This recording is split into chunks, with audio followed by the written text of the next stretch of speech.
Everybody, welcome back to the American Center in Moscow. Hope everyone's recovered from yesterday. I'm joined by Corey Sinser, Director of Player Personnel for the Seattle Sounders, and returning today, Scott Rezendes, CEO of the Soccer Syndicate, here for just a wrap-up conversation for what was the biggest World Cup in history. We saw yesterday a thrilling extra time finale that got Spain their second championship, just capping off 104 matches across 39 days, something that brought the global media soccer attention to the U.S. And so we'll have quite a lot to talk about. Of course, we'll focus on the impacts to the U.S. soccer landscape, U.S. professional soccer. But let's kick it off right away to Corey. What did you think of the game yesterday? Yeah, as a neutral spectator, I thought it was a great event. I thought the halftime show is something unique to American sports. I think a lot of foreign soccer fans, that was their first experience with such a spectacle. Sometimes cup finals are not the greatest aesthetic game of football. It's kind of one of those don't lose and you lift a trophy. So maybe not as free flowing. Argentina was a little bit, on the back foot for part of the game, but it was a World Cup final and there were oohs and ahs and controversies and goals called back and offside calls. And we got a great goal at the end. So I think at the end of the day, it was a great event and it capped a pretty incredible last 5 weeks of games here in the States. Absolutely. Scott, what are your takeaways? Yeah, I largely echo what Corey had to say. I think Spain capped off a very dominant tournament performance with only giving up one goal in the entire tournament. I think from start to finish, they were in command, maybe not playing the most attractive soccer to fans and being a part of some of the more spectacular games that have happened in this tournament. But by and large, when you take their entire performance as a whole, a deserved winner, in my opinion. Certainly.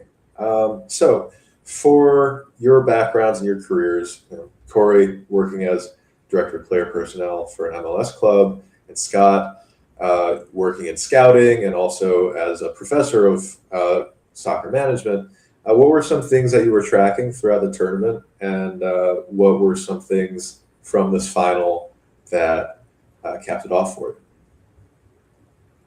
Let's start with Corey. I kind of look at a World Cup in a couple different ways. First and foremost, as a fan of global football, it was so great to have 3-4 games on a day during the group stage, and some of these smaller nations that I don't get to see as often. We had 6 games here in Seattle. I was able to attend 3 of them. So I was really just proud of my city for, I think, the show they put on over the past month. Looking at it in more of a kind of soccer work lens, we did have one player on the Sounders who was with the U.S. national team, Christian Roldan. Unfortunately, he picked up an injury during the group stage, so wasn't able to get any minutes. So we're in touch with the U.S. Soccer Federation on his status and the medical staff. So there was a little bit of kind of, operational coordination on his injury. There were a handful of players that we were tracking from a kind of recruitment scouting perspective about, okay, this player's coming out of contract, or this is a, positional profile that might, work for us. A lot of the top teams, those players are probably out of our reach. But there are always players that come into these types of tournaments, with the goal of kind of putting themselves in the shop window. So, we had notes on a few players going into this tournament. We have maybe notes on a few more coming out of it. And now that we're in the summer transfer window, this is when we really kind of, put our heads together and try to figure out, okay, do one of these guys make sense for us now, next year, down the road, things like that. Great. And Scott, you've been managing the speaker series of your own as a professor at GW and been teaching a lot. I've learned a lot from you throughout the course of this tournament, but I'd love to hear a bit about your perspective on the scouting and talent identification side. I would say that, if you're primarily relying on the World Cup as a recruitment tool, you can ensure that you are going to be spending quite a bit of money to acquire players out of this tournament. A success for players in this tournament can mean value, a value proposition sometimes well beyond their actual worth as a result of the stage that they performed on. And so you have to be really careful, I think, about what decisions you make from a small glimpse of a few tournament games to what that means in the greater context of their career. So I think that, it can be a double-edged sword. There are certainly players that find great success and great trajectory out of this tournament, but there'll also be a lot of buyer's remorse after on the backside of this tournament as well. And then separately of that, I would say what's been most fascinating to me is just the engagement of the World Cup collectively of the American fan base. For the last decade or so, the build up to this tournament and what it would mean to retention of soccer fans moving forward, and what that means in terms of a jump in our game here domestically. I'm really fascinated to see kind of where we go with that and kind of what retention we gain from the exposure to the beautiful game for people in our country who haven't previously followed soccer. Certainly. We've broken viewership records. I believe the stadiums were at 99.7% capacity, averaging about 65,000 fans over 104 matches. So the appetite was there this summer. Now the question is, how do we continue that momentum, right? Certainly we hope that the MLS and NWSL can pick up some of that. Perhaps even more attention to the European leagues from American fans will continue increasing the popularity of soccer. Corey, as somebody who works with an MLS team, where do you see the appetite for domestic soccer going following the conclusion of this tournament? Yeah, I mean, look, I think looking at this tournament, it's also important to reflect back on the 1994 World Cup that was also hosted in the States. And if you look at that tournament, really is an opportunity to remind Americans that soccer is a sport, and maybe you should try watching it sometime. The 1994 tournament was sort of the leverage point to start MLS the following year in 95, because we didn't have a top flight domestic league for a number of years. So looking at 94 is sort of the restart moment for US soccer. Now in 2026, can we now leverage the momentum from these games the past 5 weeks to really push MLS into that? You talk about the big four sports leagues in the States. Sometimes people say big five, but MLS is still, in terms of kind of market penetration, behind those other four. So can we really use this event to really make it super relevant? And maybe had we won one more game or this or that, the States, we'd be in a better position now. But I also think it's one that it's not going to be measured overnight, next week, next month. This is a 6 months, 1 year, 2 year kind of process. The MLS just got started this past weekend. And unfortunately, kind of the marquee game between Chicago and Vancouver had a smoke delay, was delayed because of smoke, and they rescheduled it to October. So some things you can't control. That would have been a fun moment for the league.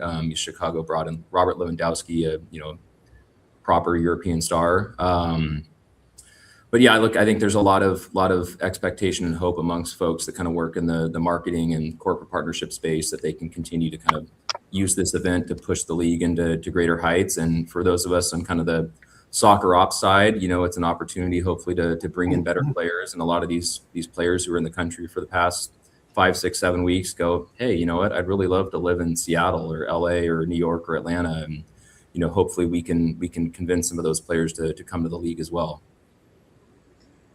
Right. So, Scott, I read an interesting fact recently that from the Sports Fitness and Industry Association, they held a survey of American fans and their viewership habits.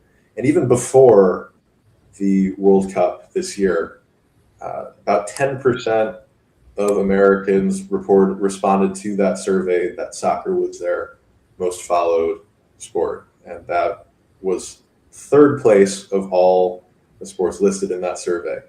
That was a bit shocking to me because I've always sort of understood soccer as somewhere behind even baseball or hockey, but in that report, it was just behind American football and basketball. Is that something that you think accurately reflects the state of growth for soccer in the U.S.? Is that a metric we should be following? Does that translate to the MLS, or is that mostly fans with ties to foreign leagues? So I would say that soccer participation in this country has never been an issue. Most kids in our country find a way into youth soccer in the early stages of their developmental athletic journey. And as a result of having played it at some point, being a loosely connected fan to the game is something that is I think would be more accurately measured in those numbers for me. People who don't truly follow the game come out of the woodwork when a World Cup happens and start talking as if they've been following all along, when realistically they haven't been. Hockey and baseball now really have become in some ways more niche sports in terms of their support. They're sports that people follow at the highest level, but maybe don't participate in as much. And what I'd love to see is our game domestically, specifically, really start to be, our players become household names more in the conversation. Part of the challenge is that many of our American stars play abroad, and the connectivity to those players are a little bit disconnected as a result of not having access or the best access to watching those players week in and week out. But truly being able to talk at a high level about players beyond Messi, Ronaldo, Mbappe, and really dig into the domestic game the way we talk about Major League Baseball, the way we talk about the NHL, because I do think that there's a massive separation there still at the highest level in this country in terms of connectivity to the game, following it week to week. And that will truly, I think, dictate the change that we as soccer professionals are seeking. I appreciate that insight. So the U.S. has been preparing for this tournament for many years. The bid started 10 years ago. And just the same, your career trajectories, obviously the World Cup is a really interesting inflection point, I'm sure, but your experience with soccer extends far beyond the lead up to this tournament. It's involved a lot of steps along the way. Could we learn a little bit about what brought you to this point in your career? Let's start with Scott. I've been in soccer now about 20 years, and the growth between, back in 2006 when I started to now is dramatic. I think I was more of someone that was seen as kind of an anomaly in terms of my general soccer knowledge, understanding, passion for the game, and now that passion is far more ubiquitous across the country, and there's a lot more eyes and interest and people engaged, which is great. Even as many as 12 years ago, 14 years ago, the amount of professional clubs in this country has, on the men's side, has tripled, if not quadrupled, in terms of size and scale. And really, there's still so much more growth to be had. And so the excitement around that from a professional standpoint is certainly something I'm looking forward to, because I think it just opens up a lot of opportunities professionally in terms of what the future looks like. So, to me, that's the massive translation as someone in the industry is where's the growth in the game, not only from a financial standpoint, but just in terms of size, more players looking for opportunity, things of that nature that will drive us forward. And Corey, yourself a soccer player at the college level. Could you outline some of the steps that brought you to where you are with the Sounders? Yeah, so it's a very circuitous journey for me, and kind of one thing that I think holds true in this industry is that there's no one pathway to the top. Just like there's 20 different routes to climb a mountain, there's different ways to kind of get to where you're going. And as you alluded, I was a very average college soccer player. I have one school record; it's for fastest red card. So I knew my playing career was probably not going to extend much beyond co-ed and men's league past my college years, but I felt a desire to kind of stay in the industry somehow. I was very intentional about, I didn't want to coach, because that can be another, you travel down that path and then you blink and you're in your 40s and you've got 5 youth teams in a minivan.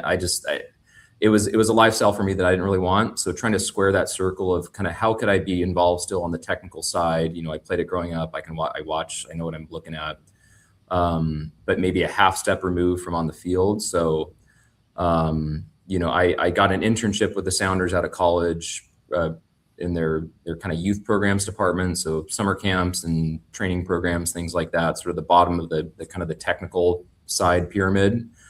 And then I kind of took a sabbatical of sorts for a few years. I lived in Washington, D.C., was a government contractor, kind of wanted to just sort of see if there was something else there for me. But football kind of lured me back. So I came back to the club in 2017 in a role that was originally kind of more administrative. It wasn't really much of what I'm doing right now, but our previous general manager, he kind of took me under his wing, and I sort of told him, hey, here's where eventually I think I could provide value, is sort of in this, sweet spot of, some of the recruitment, some of the talent ID. I watch a ton of, college soccer, minor leagues, things like that.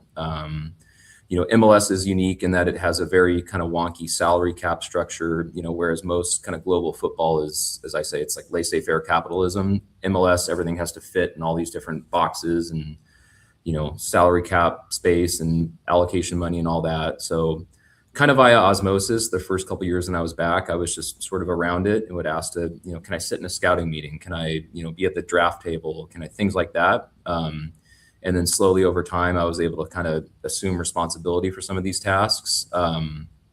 So that's sort of my journey. And what's unique about, my kind of pathway and a lot of the folks here in Seattle is that a lot of us that work at the club in sort of these decision-making capacities, we're from Seattle. A couple of my coworkers played for the Sounders or, went to school here or grew up here. Our head coach is from here, general manager, myself, sporting director, majority owner, which in pro sports is quite rare. Usually, everyone's from somewhere else, and then you fire your head coach and he leaves and he takes all his assistants, and then this guy leaves and everyone's from, you're bouncing around. But a lot of us have elected to maintain, their ties to the club. So there's a little just something special about this place that, has kept me coming back all these years. As you've progressed through your career, there have been a lot of changes with MLS. And Scott, I'm sure you could provide even more background on the development of soccer in the U.S. beyond the MLS.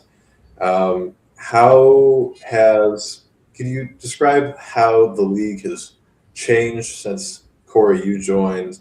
And after that, Scott, could you maybe share how the developmental landscape has changed in the last 20 so years? I'm sorry, who did you want to have lead this?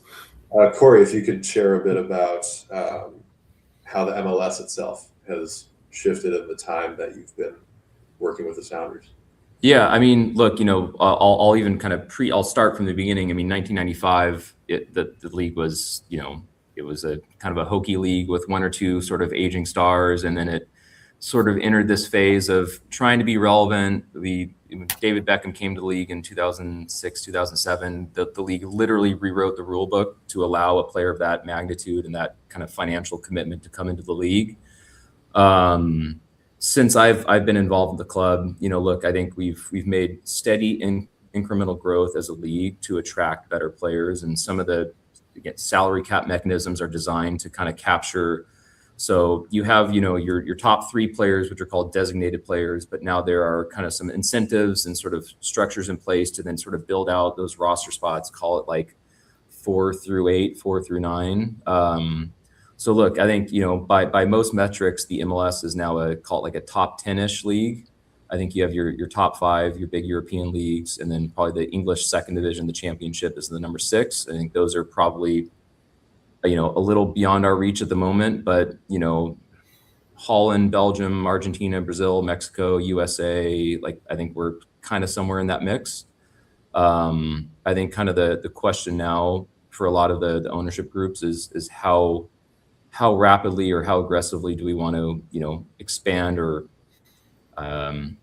grow our financial footprint in light of these games, because there's some owners in the league that I think if you gave them the means tomorrow, they'd go out and spend another $100 million on the roster.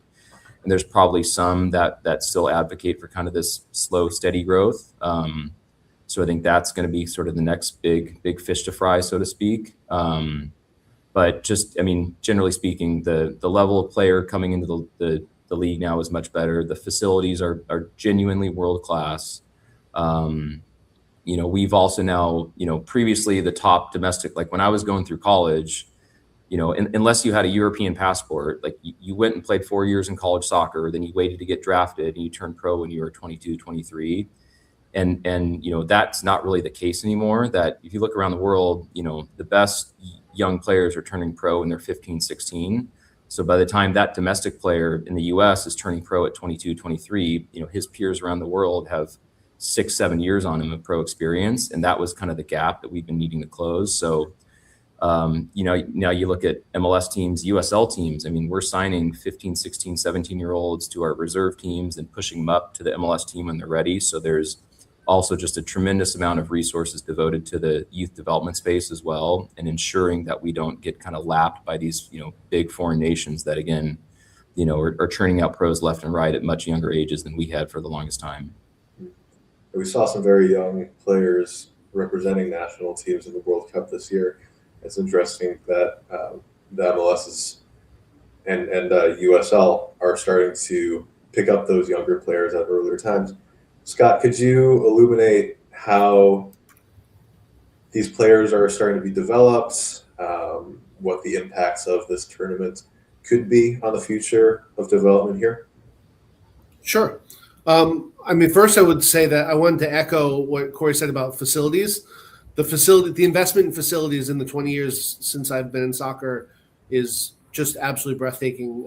What clubs now have available to them in almost every MLS city, and even many lower division cities now, is night and day what it used to be. The ability to train players at a high level, and provide them the opportunity, the exposure, the facility, just all the support needed to turn into successful professionals, is certainly been a dramatic change and really accelerated only over the last probably 8 to 10 years of that timeline. So it's come rapidly, and you can expect that growth trajectory will even grow much faster as more teams come online and clubs try to one up one another in that space. With regards to player development, from what I've seen over the last decade or so, when I first got into player recruitment, convincing families and players to consider avoiding college and going into a pro environment or a pro trajectory was really, I don't want to say a non-starter, but a very, very hard conversation at a minimum for most families. The collegiate pathway is just ingrained in this country, as that's the pathway you take before you turn pro. And really the understanding of global football and kind of what it takes to become a professional and how professionals are treated elsewhere in the world has really there's been a lot more education, a lot more understanding. And I think that's just as important as the development work that we've done on the field to improve player development and improve the players that we're producing, is to have really a complete buy-in of everyone involved in the process of what it's going to take and what the true path is to achieving the goals that are set early on, and turning pro and choosing to play, in a second team side as an amateur player initially, with the idea that potentially you could skip college and have do your school online or something of that nature. There's been a really dramatic change and turn in terms of people's understanding of that and willingness to choose that as a path, which has helped. And then, when you talk about on the field and the development system and what we're investing in from a staff perspective, the early days of MLS was skeleton staffs across the league and throughout the country, in which people were wearing 3 and 4 hats on any given day. And now there's been a lot more specialization across clubs, which I think is important in terms of, again, focusing on player development, improving players with consistent support and coaching strategy. And as a result of that, I think, we're still at the very early stages of the growth of our development of the player pool. We're certainly producing better players than we ever have before. But I think in this next group that will come into play in the next 4 to 8 years, I think you're going to see a lot more competition for those 26 spots on a World Cup roster than we've ever seen before. And the challenge of picking a team is going to become incredibly difficult, because I think we are, we'll discuss for a long time about producing elite players in this country and what we're not doing right, and why a country of our size has not produced truly an elite player in the world. But in terms of the overall player pool as a whole, I think we're improving incredibly to the point where we will have, at a minimum, an incredibly deep team in the near future that will be someone to reckon with on the world stage. So then let's come to the question that I'm sure U.S. soccer will be asking itself up until 2030. How do you assess the U.S. team's performance this tournament? Do you think it was something that was satisfactory to you, something that represents all the development work, like Scott, you were saying? Were there areas that could be immediately improved for the next tournament? Let's go to Corey. Yeah, I mean, it's funny, right? So our first game was against Paraguay, and the first 45 minutes we were up 3-0, and like we looked like a genuine soccer world power. Like our guys were flying. Like this was, I mean, if France or England or Spain had run up 3 goals on Paraguay in the first half, you would have said, well, yeah, they're one of the presumptive top teams in the tournament. Like we were flying. I think that first 45 minutes was probably the best football we played all tournament. We had a kind of gritty, obdurate win against Australia here in Seattle. Kind of fumbled essentially an inconsequential game against Turkey just because the group had already been decided. Kind of had to dig in against Bosnia and Herzegovina, especially after the red card. And then, shoulda, coulda, woulda, you don't want to play armchair quarterback, but I think the Belgium game maybe got away with it from us a little bit with kind of the storylines about the red card and the reversal and whether that, I think, put additional pressure on us and kind of maybe made us, the villain, or we all felt like we now had a mark on our back, going into that game that, I wish Balogun had not received a red card in the previous game. I think it was a harsh red to give. But having it been overruled and then dealing with all the pressure, I wonder if just had we gone into that game without him, we would have approached it a little differently, because we didn't look like ourselves in that Belgium game. And I was in the stands for that one. It was in Seattle, and it was an unfortunate way to go out. I think in terms of kind of collectively our goals as a federation, I think getting to that stage, the round of 16, was sort of the floor, the minimum. I was really hopeful that we were going to make a deeper run. And I think that, that Belgium team they knocked us out of the 2014 World Cup when they were at the tip top of, I think, world football. And I think they were not that same team this time around. So I really wish we would have, fared better against them.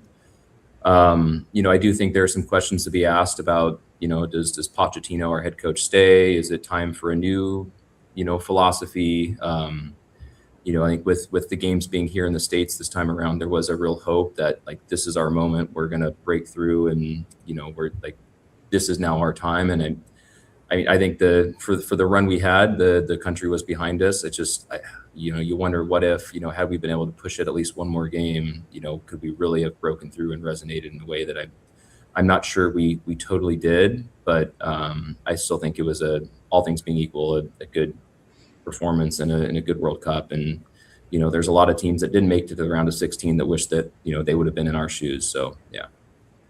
Scott, what do you think? I'll highlight a couple of Corey's points. I would say the first half of the Paraguay match for me was the best we've played since South Korea in 2006, and it wasn't even close.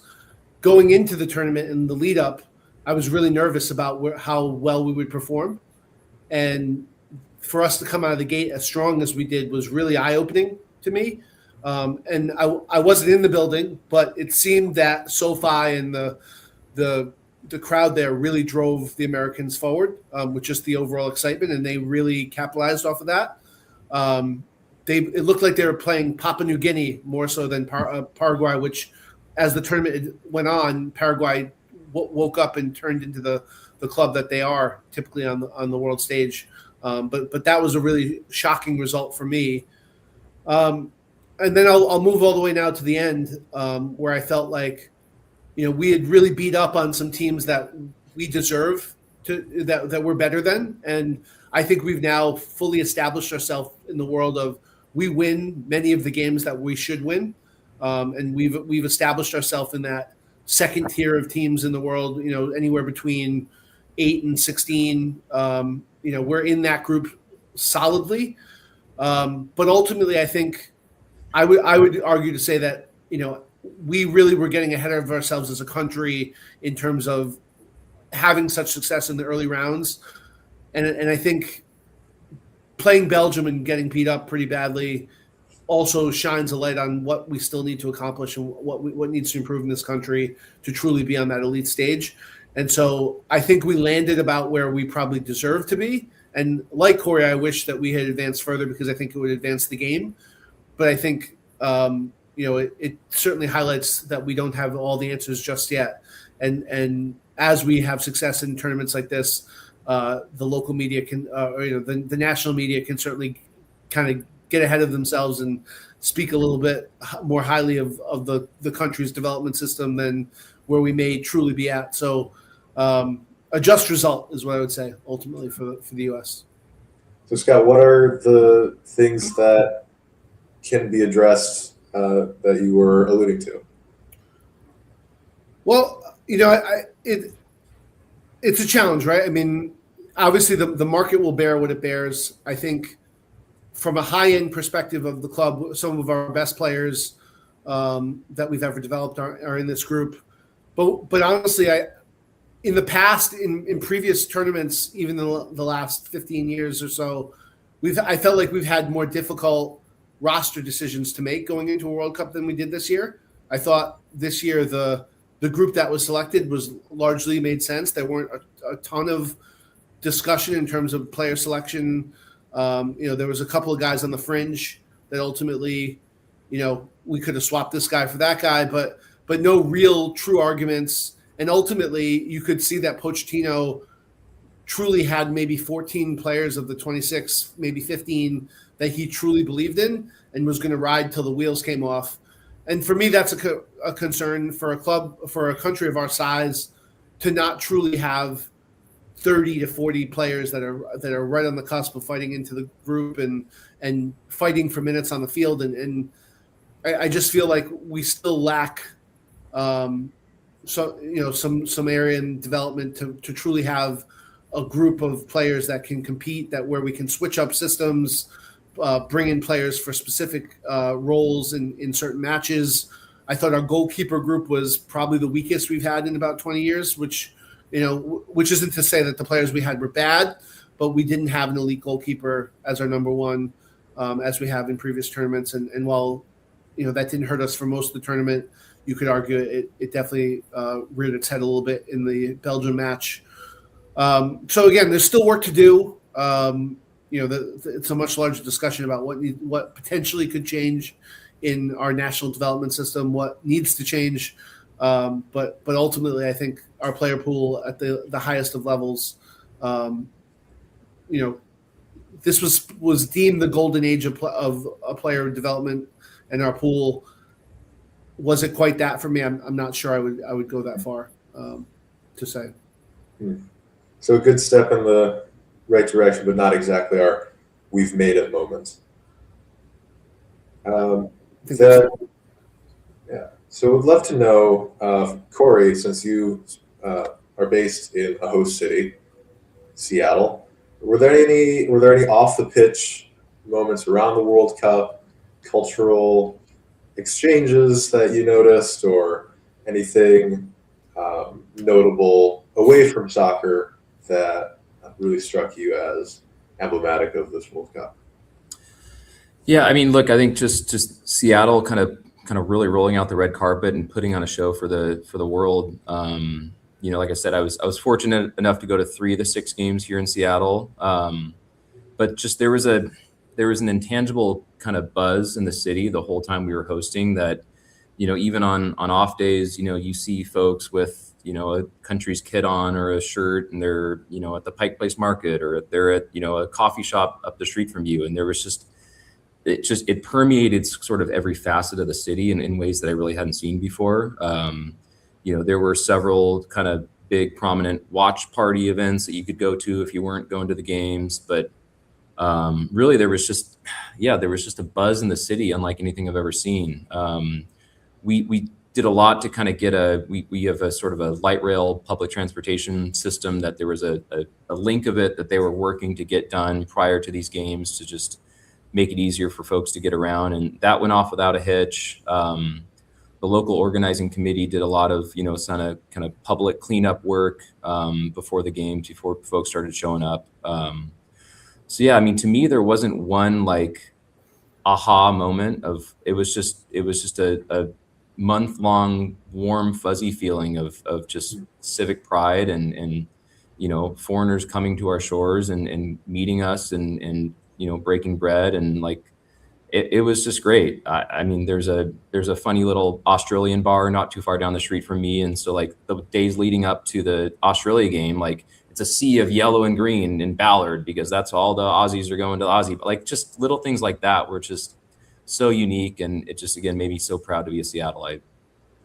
Anything you noticed, Scott, from your vantage point in DC? So nothing. I mean, DC is obviously a very global city. With I live more or less in Embassy Row, and so there's a lot of foreign nationals that live here. So the general nationalism shown in Washington D.C. for an event like this every 4 years is always through the roof.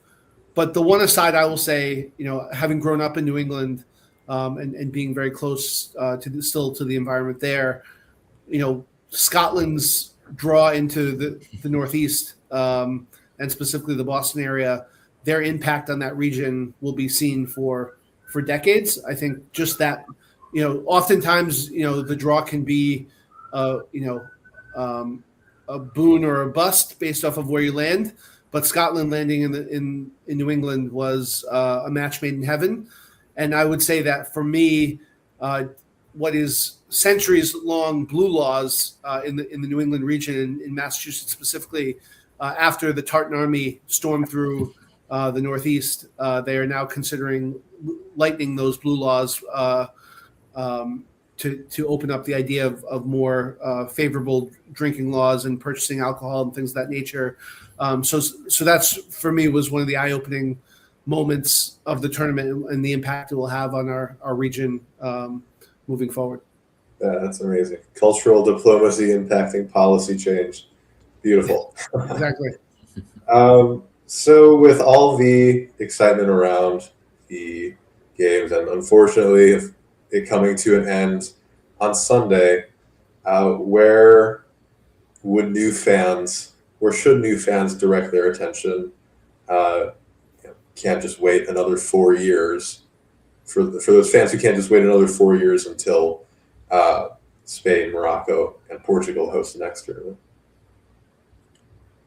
I'll start. I mean, I think, if you want to get involved in football, there's a club somewhere nearby. It could be a semi-pro USL2 team. It could be an NWSL team. It could be, you live in a big city and it's an MLS team, but find a team to get behind. As it stands, MLS is actually the 3rd most popular soccer league in the United States, behind Liga MX and the English Premier League. So as much, we alluded to previously about kind of the interest in soccer, post World Cup here in the States, I think it's incumbent upon us now to convince people to be fans of their local teams and to come out and support, if it's 40,000 people at Lumen Field in Seattle, if it's, 2,000 people in Greenville, South Carolina for a USL1 team, like get out and find a team to support. In the meantime, there's the Gold Cup 2 years from now, there's the Euros, there's, other tournaments, Copa America, like there are other things to kind of wet your whistle in the meantime that,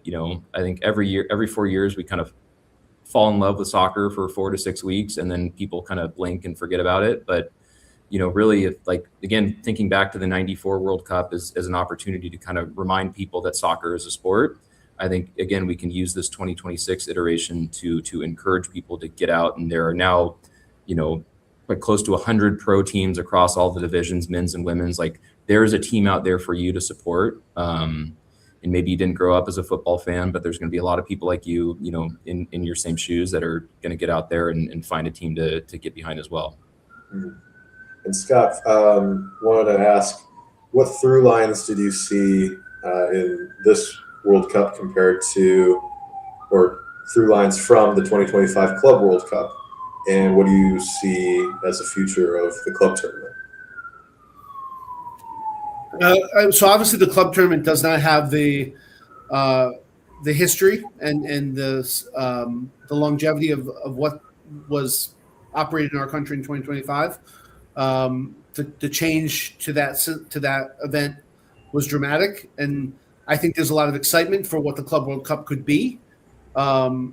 And I look forward to seeing how that tournament grows and people get excited about it, because it is a different format and it really brings, similar to how Wrexham has, expanded their popularity through long form television and documentary formats, the ability to kind of latch on to a smaller club from another part of the world in a Club World Cup tournament, the way Curacao and Ivory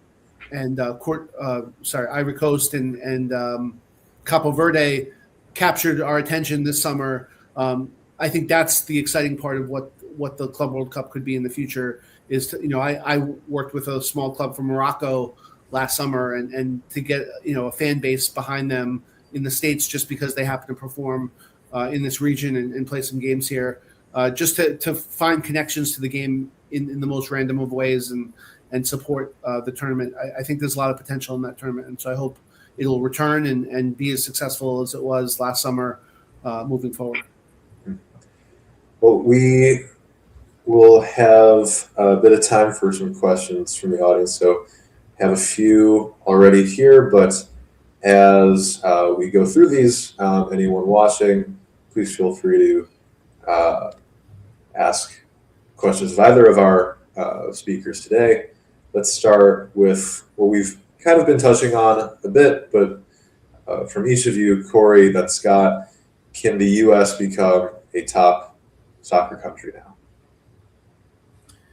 Yeah, I mean, I think as we've expressed, I think we're on that continuum, but it doesn't happen overnight, and that we need to continue to invest in player development. Look, there are reasons why countries like the Netherlands and Belgium, the size of some of our states are so good at soccer, is that they have a very good talent ID program. Like they know where every last player is. They know exactly, this is what you instill in the players at 8, 10, 12, 14 years old. Whereas, in a country the size of ours, like it's a bit like herding cats. Like you're never going to get every kid in every region kind of on the same sort of developmental structure that, when it's smaller and more controlled, you can kind of instill that much easier. Look, we're always going to lose some athletes to other sports here in the States, but I mean, the kind of the easiest argument is always like, oh, if our best athletes played soccer, it's like, well, 300-pound offensive linemen in the NFL and 6'10" power forwards in the NBA, like those players were never going to be soccer players. So I think that enters the equation, but it's not the be all end all. Look, I look back to my own playing career and the amount of resources and the video and individual development plans and additional staffing, and that all that has gone into player development now that wasn't a thing when I was playing, like it's proof that we're heading in the right direction. It's just, look, it takes time. And the other thing is that as we're getting better, like Spain is not standing still, France is not standing still, Argentina, like all these other countries are also producing better athletes and better players. So like we're increasing, but so is everyone else. So it's, look, I think we're still going to be, chasing a few of these top teams for a while, but I'm bullish in our potential as a soccer nation, and I want to see us continue to compete at the highest levels of the sport. Scott, what's your metric for if the U.S. has taken soccer seriously, has become a top soccer country? Well, I think what I would, kind of double down on what Corey said is that, just because we're a large country and we have a lot of athletes, that sometimes can work against us. The ability to be able to wrap your arms around an entire youth development system the size of one state in our country, in some ways is a benefit into the development system, because you can hyper focus on the elite players and really narrow in on a group much easier. For us, when we're evaluating a country of this size, it can become quite overwhelming. And really in a sport in which you're splitting a lot of hairs between, do we go with player A or player B or player C for this one spot or one opportunity we may have moving forward? And so, again, I think we've come a long way in terms of being able to identify the best players in our pool, but it is incredibly difficult with so many players to parse through, with so many different developmental styles and systems across state soccer and national. The U.S. Federation is still trying to connect all those dots and put the pieces together. But we've made tremendous progress. I think it would be naive to think that the United States will not one day be in the conversation of being a superpower in this sport. But we still have work to do. There's no question about that. Mm-hmm. We have some questions about the MLS's structure in terms of how it operates compared to Europe. One in particular, does MLS have the same transfer window dates as Europe now? Corey, could you enlighten us? Could you share a bit about how the MLS is connecting to global soccer? Yes. So MLS currently operates sort of opposite to Europe. So our season, as it stands now, begins in sort of mid to late February and regular season ends in November-ish. We have playoffs because American sports, we have playoffs. So playoffs extend kind of all the way into December. We are next year pivoting to a European model. So the season will start in kind of late July-ish and conclude in May, and we'll take a short winter break, 4 to 6 weeks, in kind of the doldrums of December, January, kind of how the German Bundesliga does. And part of that, it actually gets back to the question about the transfer windows. So we have the same kind of general periods of time. So we have a winter transfer window and a summer transfer window, but they're essentially flip-flopped. So our winter transfer window is a little longer and our summer transfer window is a little shorter. And what we found, with regard to our ability to transact with some of these top foreign teams is that, if we want to buy players in the winter to start our season, that is halfway through the European season. So some of these European teams are not always inclined to lose potentially a top player if they're chasing, a Champions League spot or a promotion, or they're trying to win the league. Like if we want to buy one of their best players when they have, 14, 16 games to go, it's not really convenient for us right now, or you're going to have to pay a premium because now we have to go out and replace this player. And on the flip side, in the summer, more European teams might be inclined to buy our players because they're heading into the start of their season. Whereas we are now, getting into the latter half of our season, it's the same sort of quandary of if we move this guy, if the price is good enough, we kind of have to, but shoot, what are we going to do in the meantime? Is there someone else we can kind of scramble to go find? So just in terms of transaction timelines, it was never the most convenient for either party, the MLS team or the foreign team. So I think our hope is that in aligning the season schedules, it's going to make it easier for us to transact, and both windows are going to be more convenient. From a commercial side as well, instead of competing, in late fall into kind kind of the winter against, college football and NFL and all that, putting our postseason in sort of the more lean time of May-ish is maybe better from a kind of television perspective. That's not really my sphere of influence as much, but I think on the whole, there will be a lot of positives to switching the calendars and kind of aligning with Europe and the rest of or most of the world, I should say. Gotcha. A lot of catch up to do, but all steps in the right direction, it sounds. So another question we have is about rivalries in MLS. Now, much of the top, many of the top teams in global football, they're just as well known for their star players as for perhaps the rivalries they have with other teams. Are there rivalries in the MLS that can drive fan engagements? How have rivalries been shaped in the history of this league? Start with Scott. So I'm going to leave what I think are some of the better rivalries to talk about for Corey, since I think he's involved in them. But the one thing I will say is that I believe Inter Miami is rising to the role of being the ultimate villain within MLS, in which all clubs align on some level to compete against. The benefits of having Messi and the ability to bring in other elite players from around the world who are connected to Messi in some way. There is a belief, whether real or unreal, that they are given the benefit of the doubt in terms of opportunity to add players beyond what normal rules allow. And so they are looked in some ways as the evil empire throughout the league, in which clubs are chasing the ability to compete against them in spite of their largesse and what they're given to compete against. And similar to Barcelona and Madrid in the Spain context, having that villain club certainly brings its own eyes and rivalry to every match that they're a part of. So I'll take it from that perspective, and I'll leave again the rivalry stuff for Corey. Yeah, and I should just say to Scott's point, I think it's good to have one or two villains in the league, kind of like in pro wrestling, they call them the heel, like the person that everyone's supposed to kind of hate. Like it generates content and emotions and chatter online, and I think what Miami is doing to the league and in kind of their ambition and bringing some of these players is it's kind of that rising tide lifts all boats. That, well, if Miami's owners went out and spent on this player, well, shoot, should go out and get this guy. That it's sort of maybe creating a little bit of an arms race, or incentivizing some teams to spend a little more lavishly on those top players.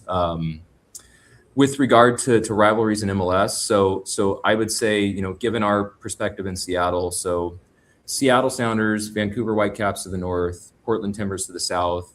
The three of us have existed across a few different leagues since the 1970s. So our rivalries against the Timbers are authentic in that, people 30, 40, 50 years older than me have formative memories of going to Sounders versus Timbers games and having to go at the other fans. We actually played the Timbers at home on Thursday night. It was our first game back from the World Cup break, and we fell on our faces 5-1 in front of our home crowd, and our players were booed off this field. And Reddit the next day and Twitter and all that, or they're calling for fire everyone. What are we doing? It sucked in the moment to that feeling of getting embarrassed by your biggest rival at home. But the other side of it is fans really care, and if you blow a game against your rival, you're going to hear it the next day. And ultimately, that's, I think, if you want football to be relevant in this country, that's what you need. I think there are some other rivalries in the league that I think are exciting, television, but LA Galaxy versus LAFC are rivals because they're nearby, but LAFC, was founded a decade ago. Columbus and Cincinnati are rivals because of, proximity, but Cincinnati started as a USL team, 8 or 9 years ago, then joined MLS. Charlotte and Atlanta are nearby-ish, but they're both, less than a decade old. So are they rivals because they're just nearby? Is there much historical tension between those two teams? Not necessarily, but I still think there's ways to kind of encourage that sort of content and grow the rivalry, hopefully organically, because you don't want it to feel artificial. You don't want it to feel forced. Oh, well, these two teams are rivals because, they're along the I-95 corridor, or Mhm. well, is there any reasoning or justification behind that, or is it just because they're nearby? So I think that's, as MLS ages as a league, some of these rivalries will naturally take place, or there's a chippy game between Houston and Minnesota one year, and for whatever reason that becomes a rivalry for the next. Like, sometimes these are totally organic and not based on geography or things like that. There's a defining moment sometimes. So I think MLS is still in the process of figuring out the true authentic rivalries, but there are a few, just because of historical connection, and I'd say we're fortunate enough to participate in a couple of those. That's a lot of fun. I mean, we saw some national team rivalries play out.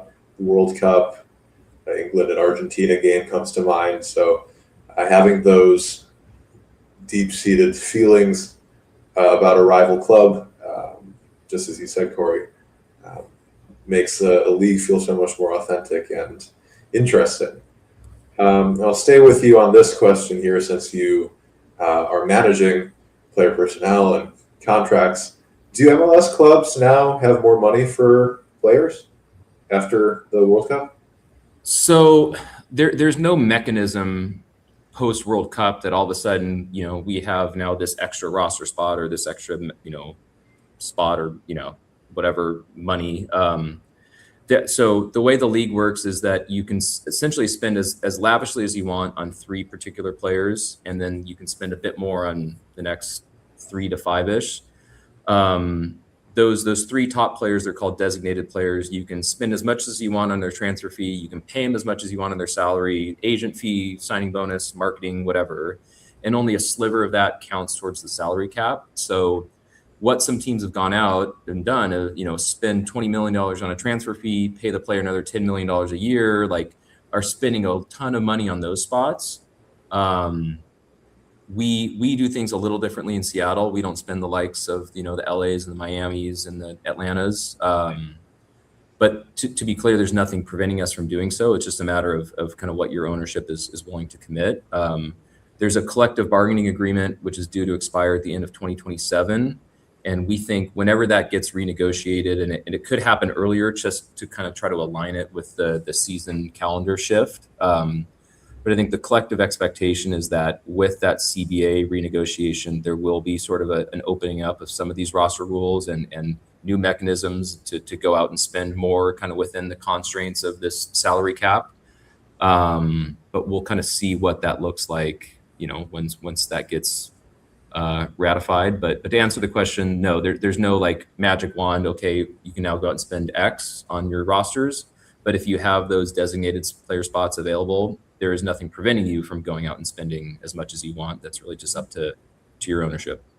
Interesting. I'll adapt that question to Scott. How is the tournament's funding, say the prize pool that each qualifying team was able to tap into, how does that impact national team funding? And also, how is the, say, U.S. Soccer Foundation and their various initiatives, how are those benefiting from a tournament at home? So U.S. Soccer, the federation, certainly will reap a massive windfall from this tournament as a result of being one of the hosts, just as we did in '94.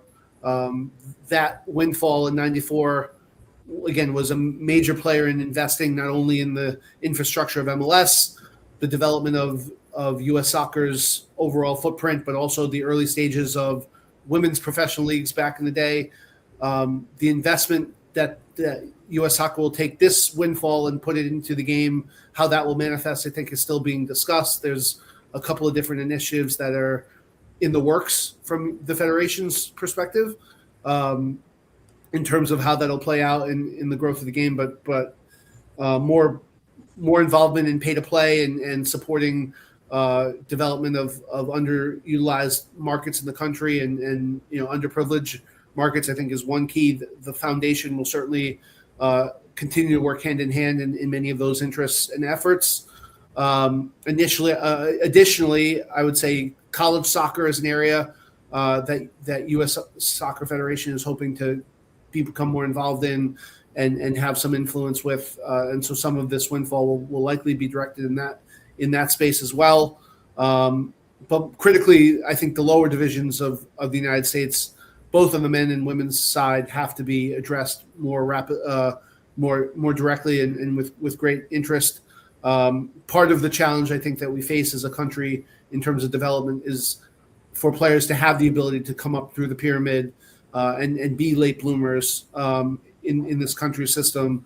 And our lower division system is struggling in terms of financial capabilities and their ability to be sustainable.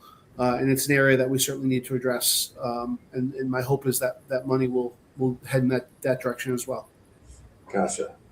Now, we're just a hair over time, but I do want to finish with one more question for both of you. Briefly, what is a major takeaway from this tournament that you will use to look through as we head towards other major events, including the soccer tournament in LA 28, the next World Cup, and perhaps even lessons for the Women's World Cup in 2031? Starting with Corey, ending with Scott. Yeah, I mean, look, I like the first World Cup I really watched was the 2002 Korea Japan, when the U.S. made that maybe triumphant run to the quarterfinals, and perhaps with VAR today, that handball on Berhalter gets called back and we get a penalty, and we who knows, but those were some of my most formative memories. Watching soccer growing up was waking up at 2 a.m. and yelling at my parents when we're up 3-0 against Portugal and banging pots and pans. Like it was. I can remember it like it was yesterday. And that was, me at home, in my sleepy little cul-de-sac neighborhood watching games in the middle of the night. Like, I think putting myself in the shoes of a 13-year-old in any of these host cities going to games, like what that must have meant to that kid, like to see it live and to experience it and to, take the metro to go watch USA in a World Cup knockout game. Like, how incredible that must be to that kid. Like it's just a force multiplier. So I think of, if I was so inspired watching those games way back when, on my dinky little TV, all the kids in this country that were able to, feel it and touch it and smell it, like that is going to have a lasting impact and hopefully, encourage more kids to I'm playing soccer now, or I'm giving up this sport. I'm focusing on soccer because I got to go to a World Cup game. And oh my gosh, it was the most incredible moment. So my takeaway, my hope is just that it continues to inspire the next generation, and that, we use this as a leverage point to push the game further, and that there are, hopefully millions of kids now, 10, 12, 14 years old that are so inspired by these events, because I had a great time as a guy in my late 30s, but I can't imagine kind of the motivation it must give to some of these young kids to get out there and to hopefully have an impact in the sport somehow. And Scott, final word to you. Yeah, I would agree with what Corey said with regards to engagement of young people and whether or not they become our future superstars on the pitch. More importantly, if they just fall in love with the game and become fans and support it, that the collective momentum of their support will impact our game for years into the future, and will ultimately drive relevance to it. But then lastly, I'll say, on the flip side of it is just to show, I was excited and happy with the way the U.S. showed up with the World Cup growing to 48 clubs. And, this is the largest tournament in its history, and just showing our capabilities as a host and our ability to, from a logistics standpoint, to manage a tournament of this size and do it with such grace. Just really impressed with how we performed as a country, both, whether it be from a training site perspective to our gleaming stadiums all throughout the country. I think we showed the best of ourselves in that regard. Well, thank you both for really interesting, insightful conversation about the wrap up of the World Cup, especially impacts on the U.S., on the MLS. I learned a lot. I'm sure our audience did as well. Appreciate your time. For our audience in Moscow, we have our next sports event coming up on August 4th. That'll be a panel on U.S. gymnastics. But until then, I'm your moderator, Josh. On behalf of Corey Sinser and Scott Rezendes, thank you for tuning in. Have a great night. Thank you. Thanks, guys. Bye. Bye bye.